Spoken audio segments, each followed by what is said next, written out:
কোরআনে সূরা মুলকের 2 নম্বর আয়াতে উল্লেখ করা হয়েছে যে আল্লাযী খালাকাল মাউতা ওয়াল হায়াতা, তিনি আল্লাহ জীবন আর মৃত্যু সৃষ্টি করেছেন তোমাদের পরীক্ষা করার জন্য।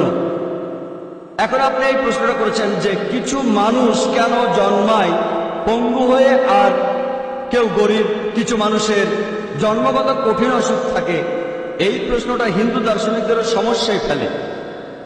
আর এ কারণে হিন্দু দার্শনিকরা বলে থাকে একটা দর্শনের কথা, ওটা হলো সংস্কারা, জন্ম আর পুনর্জন্মের চক্র। যদি আপনি বেদ পড়েন, আমি সব ধর্মগ্রন্থ পড়েছি, বেদে বলা হচ্ছে পুনর্জন্মের কথা। পুনর মানে পরবর্তী, জন্ম মানে জীবন, পরবর্তী জীবন। এমনকি কোরআনেও মৃত্যুর পরের জীবনের কথা বলা হয়েছে, তবে সেটা বেদের মতো না যে জন্ম তারপর মৃত্যু, আবার জন্ম আবার মৃত্যু, আবার জন্ম আবার মৃত্যু, এমন কোনো চক্র নেই। কিন্তু হিন্দু ধর্ম দর্শনের একটি প্রধান ভিত্তি হলো কর্ম। প্রত্যেক কর্মই আবার নির্ভর